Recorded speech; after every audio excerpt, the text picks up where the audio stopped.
A thrilling 2-2 draw at Old Trafford between Ten Hag's United and Postecoglou's Spurs. But what tactics were on display from both of these managers? We'll focus on Ange's side in possession as they dominated the ball, and United's tactics were focused on a strong out-of-possession performance. In deep possession, Spurs built with a 2-3, with just the centre-backs and Højbjerg being the single pivot with Betancourt and Skip either side. And early on, the fullbacks could look to invert into the half spaces as we've seen so often, although there was more flexibility between Porro and Betancourt in particular for who was part of the pivot with Højbjerg. And United for most of the match were happy to sit deep, as shown by their high passes allowed per defensive action when off of the ball. And they were very wary of how Spurs love to overload the centre of the pitch to allow them to perform quick combinations and get between the lines against their opposition. But Ten Hag actually did have some strategies in order to counter this. Firstly, both of his wingers in Rashford and Garnacho were extremely man-oriented. For Rashford, we saw him following Porro's movements as closely as he could, and this would involve staying wide when Porro was wide, or even coming right infield when Porro was looking to be an outlet option for the centre-backs. There were even occasions where when Porro had pushed high up into the half space, Rashford was assigned on him, once again just trying to prevent him receiving easy possession as much as possible, to prevent that central overload.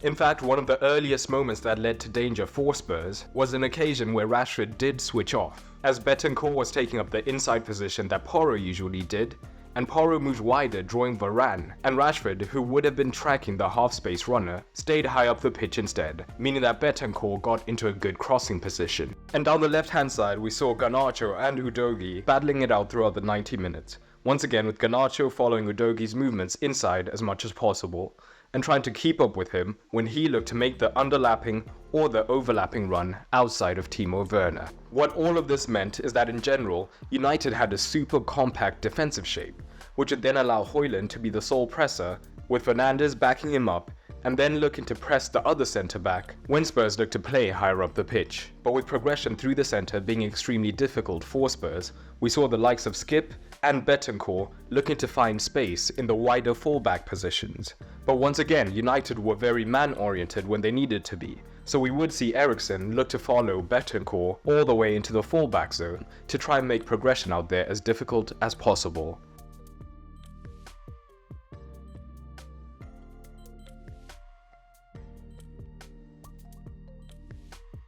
Whilst down Spurs' left, when Skip pulled out wide, it could be Garnacho who would look to close him down, with Mainu being assigned the duty to stay tighter on Udogie. And in fact, Spurs' love for flooding the centre and the attacking permission they give their fullbacks and their central midfielders could come back to bite them, as what it meant is that whenever there was a turnover, the opportunities for transitions were apparent, and Rashford would look to hit hard behind Porro to try and get a look at goal. This was best exemplified for the first goal, as both Udogie and Porro are caught high up the pitch, and Fernandes is able to find Rashford running in behind. Despite the good recovery runs from both of the fullbacks, though Garnacho would still have been free out wide, the lack of structure does give United the opportunity to open the scoring. It wasn't simply about just hitting Rashford out wide either on the transition, as although Højbjerg sat most of the time, Betancourt and Skip could push much higher up the pitch depending on the situation. What this would now mean is once again, if there was a turnover, there was the potential for overload in the central region where Højbjerg could be isolated. And this would allow United to play fairly easily through zone 14 and then pick up more dangerous passes high up the pitch.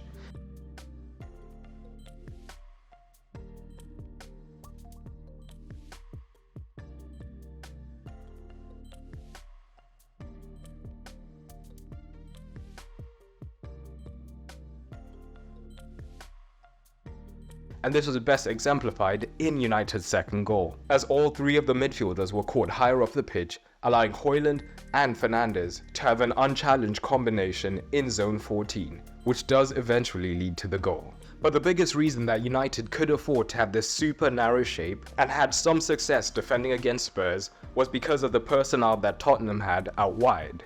Neither Werner nor Johnson are particularly dangerous in a 1 versus 1 situation. so they were more than happy to have their wingers central and trust their fullbacks to deal with the wide man. What this also meant is that even in this 1v1 situation, there was less need for United men to come across to cover, thus opening up space on the far side for the switch, as once again they were more than happy to trust their fullback out wide and then look to have their wingers track the man making the half space run.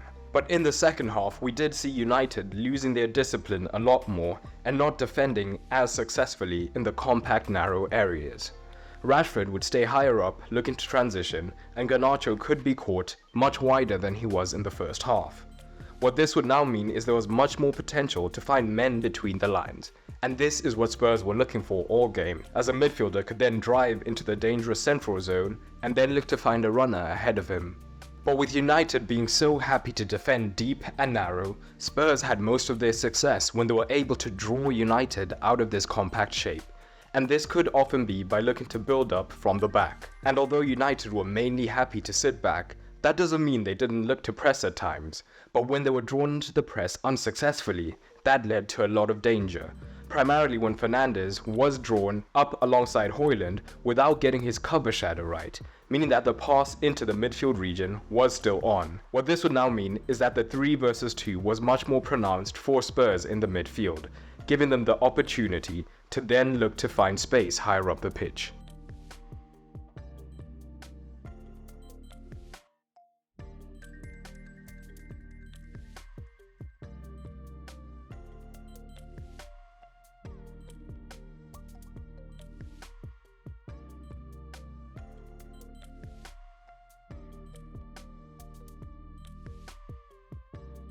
And Betancourt's goal is the perfect example of this. Rashford, having rotated with Fernandes, is drawn to the midfielder. Eriksen is then drawn onto Højbjerg, leaving Mainoo 2 versus 1 down in the midfield. Skip then has all the room to turn and find Werner. Betancourt is now the free man, as Mainoo's attention had then shifted to Skip, and he is able to produce a lovely finish on his left foot.